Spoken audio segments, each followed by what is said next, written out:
Hello guys! Welcome back to my channel, Ramolin's Food Vlog. For today's video guys, so ayan, kitang-kita nyo naman, ang ating dish for today's video ay buttered shrimp. And so very easy and simple na dish na pang pamilya. Ayan. So let's start cooking guys!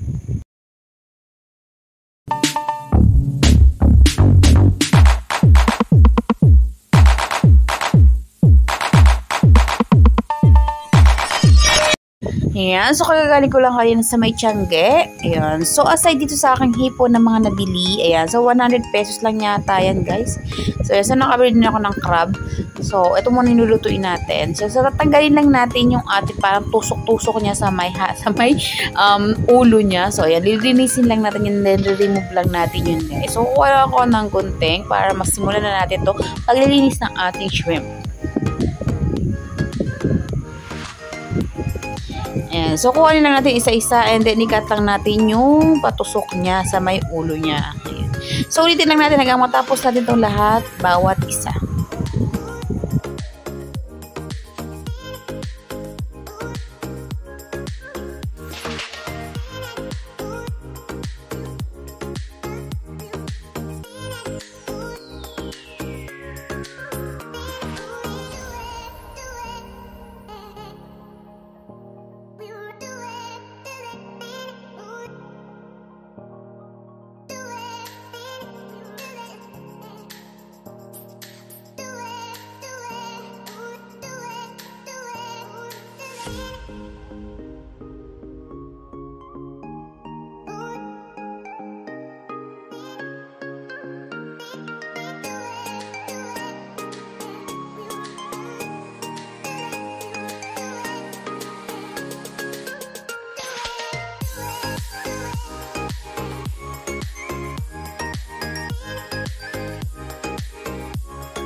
And right after na malinis natin yung ating, matanggal at ma-remove natin yung nasa ulo nila nakatusok dyan.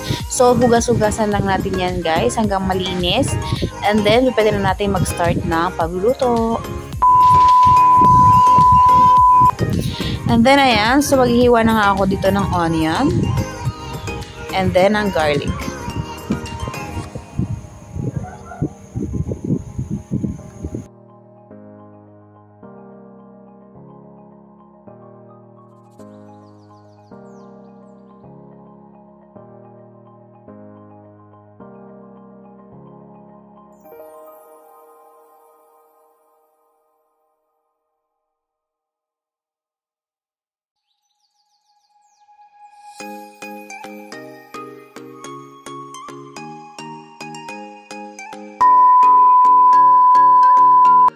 Dito sa ating pan, so naglagay lang ako ng butter. Butter or margarine is okay lang naman guys.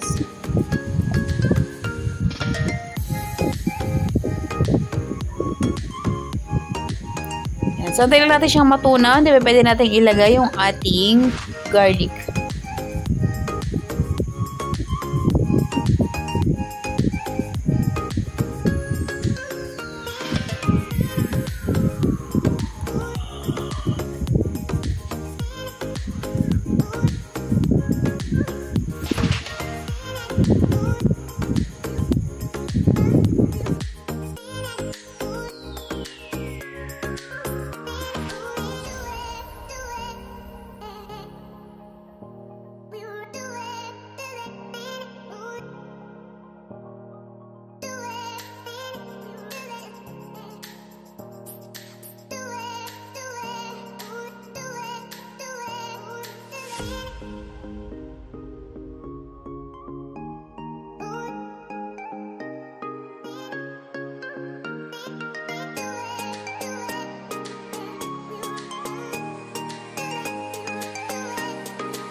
Then, i-add na rin natin yung ating onion. Ayan. So, sutay-sutay lang natin, guys. And then, hanggang maging translucent yung color ng ating onion. And then, medyo slightly brown naman yung ating garlic.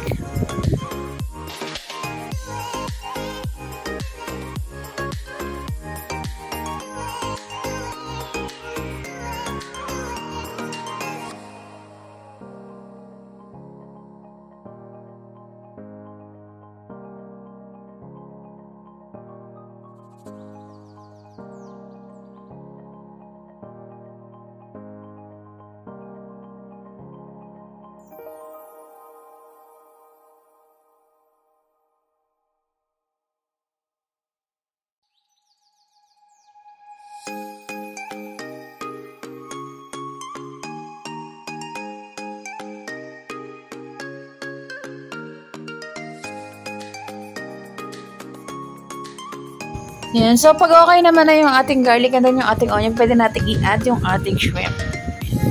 So, halu-haluin lang natin yan, guys. Ayan.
So, ito nga parang niluluto kong dish na to is very, very simple lang talaga. At kung ano lang yung available dito sa bahay, yun na yung mga ginamit ko na mga ingredient.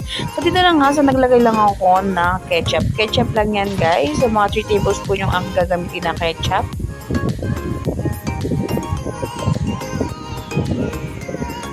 Yan. So, by the way, meron na nga rin akong upload ng iba pang way ng pagluto ng buttered shrimp.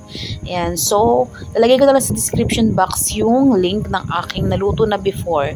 Ayan. So, nag-add din pala ako dyan ng slurry. So, yung slurry na yan is 1 tablespoon ng cornstarch lang, guys. Then, tinunaw ko lang sa isang glass ng water. And then, ayan. Pagkatunaw nun, so, nilagay ko na nga dyan sa ating nilulutong hipon.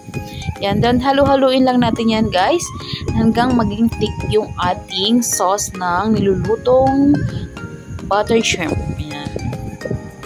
So, after siguro mga 5 minutes to 10 minutes, guys, so, ayan na nga yung ating niluluto na fish. Yan. So, nag-add na rin para ako ng mga spices dyan.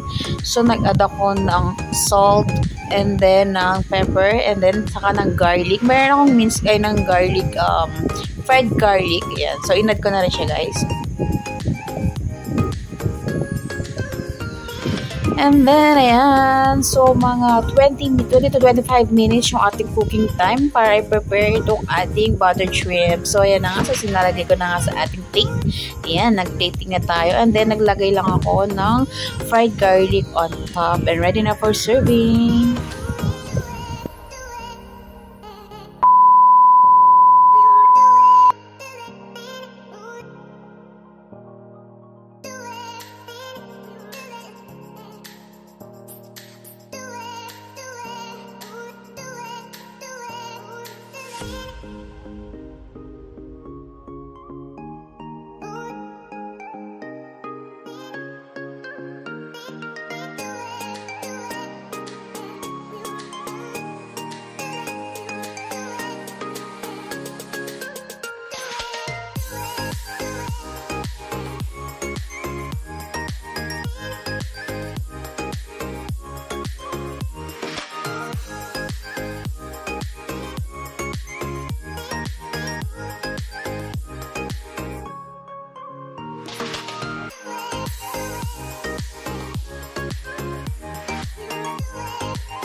Thank you for watching, everyone. Thank you for all the teams that supporting my channel. Ayan, sa mga watch to watch and nagpe-play sa akin dyan. Thank you, everyone. Thank you, thank you, thank you.